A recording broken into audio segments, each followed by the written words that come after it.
पहले तो वाहवाही दी, जो आए उसको नस्तनाबूद कर दो। यानी हम बात कर रहे हैं ईरान, इजराइल, अमेरिका की। और ये ऑर्डर किसका था? वो अमेरिका का था।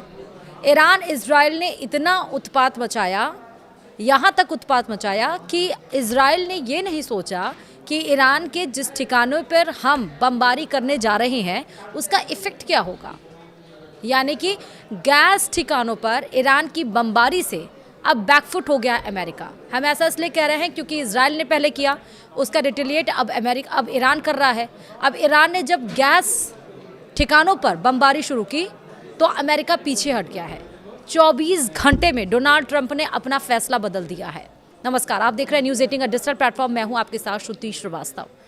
मिडिल ईस्ट के गैस ठिकानों पर ईरान के ताबड़तोड़ हमले से अमेरिकी राष्ट्रपति डोनाल्ड ट्रंप बैकफुट पर आ गए हैं।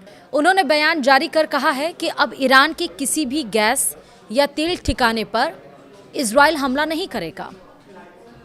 ट्रंप ने अपने बयान में इजराइल से नाराजगी भी जाहिर की। उन्होंने कहा कि मुझे इसकी जानकारी नहीं थी। ट्रंप का यह बयान ऐसे वक्त में सामने आया है जब ईरान ने मिडिल ईस्ट के 9 देशों के गैस ठिकानों पर एक साथ हमला कर दिया। रिपोर्ट के मुताबिक ईरान ने कतर के रास लाफान औद्योगिक शहर पर मिसाइल हमला किया है। यहाँ सबसे ज़्यादा कतर का गैस उत्पादन होता है। कतर से दुनिया का 90% LNG सप्लाई होता है। अमेरिकी आउटलेट एक्सियोस के मुताबिक ईरान के साउथ पार्स गैस क्षेत्र पर हमले के लिए व्हाइट हाउस ने ही मंजूरी दी थी और इस हमले की जानकारी राष्ट्रपति डोनाल्ड ट्रंप को दी गई थी। इसके बाद इजरायली सेना ने ईरान के इस सबसे अहम गैस क्षेत्र पर अटैक कर दिया, जिससे कि काफ़ी नुकसान की संभावना है। साउथ पार्स को ईरान की अर्थव्यवस्था के लिए काफ़ी महत्वपूर्ण माना जाता है। हालांकि कतर पर हमले के बाद ट्रंप ने जो बयान पोस्ट किया उसमें उन्होंने साफ तौर पर कहा कि उन्हें इसके बारे में कुछ नहीं पता था। ट्रंप ने लिखा, मैं चाहता हूं कि कतर पर ईरान हमला ना करे। कतर इस मामले में निर्दोष है। अगर उस पर आगे हमला किया जाता है तो हम और मजबूत हमला करेंगे। वहीं एक्सियोस के मुताबिक ट्रंप के पलटने की एक मुख्य वजह कतर की नाराजगी है। रास लाफान पर हमले के बाद कतर के प्रधानमंत्री ने अमेरिकी दूत स्टीव विटकॉफ से संपर्क साधा। इस दरमियान उन्होंने काफ़ी ज़्यादा नाराज़गी जताई, जिसके बाद खुद डोनाल्ड ट्रंप ने कतर के प्रधानमंत्री से बात की। रिपोर्ट में सूत्रों के हवाले से लिखा है कि ट्रंप ने कतर को यह भरोसा दिया है कि उसके ठिकानों पर अब आगे से कोई हमला नहीं होगा, ना ही इजराइल ईरान के गैस या तेल ठिकानों पर कोई हमला करेगा। रास लाफान कतर के नॉर्थ फील्ड में स्थित एक प्रोसेसिंग यूनिट है, जहां दुनिया का सबसे ज़्यादा प्राकृतिक गैस को प्रोसेस किया जाता है।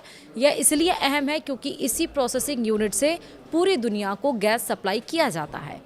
कतर को सबसे ज़्यादा इसी इलाके से राजस्व भी आता है।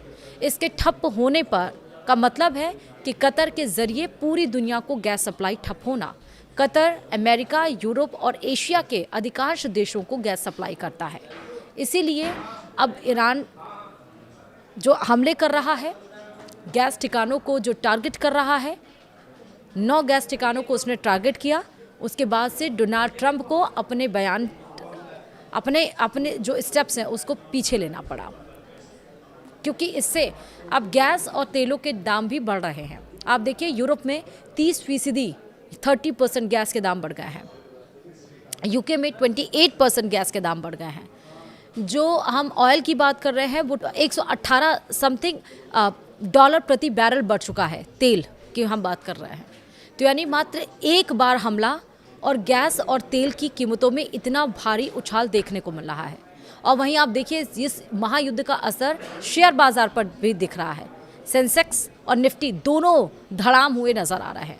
निफ्टी 800 पॉइंट नीचे लुढ़का है तो सेंसेक्स 2800 पॉइंट नीचे लुढ़कता हुआ नजर आया है।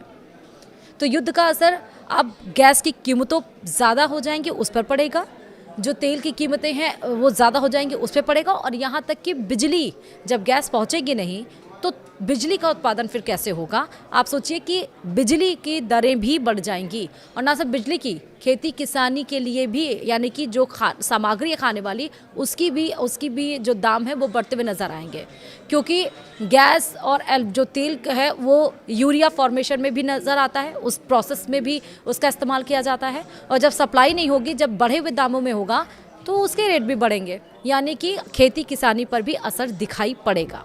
और इसीलिए अब डोनाल्ड ट्रंप को ये बोलना पड़ा कि इजराइल ने जो हमला किया है उसके बारे में उन्हें कोई जानकारी नहीं थी, और साथ ही साथ वो अब स्टेप बैक भी हुए हैं। उन्होंने कहा है कि अब ईरान के किसी भी तेल ठिकानों या गैस ठिकानों पर अटैक इजराइल के द्वारा नहीं किया जाएगा। इस वीडियो में इतना ही।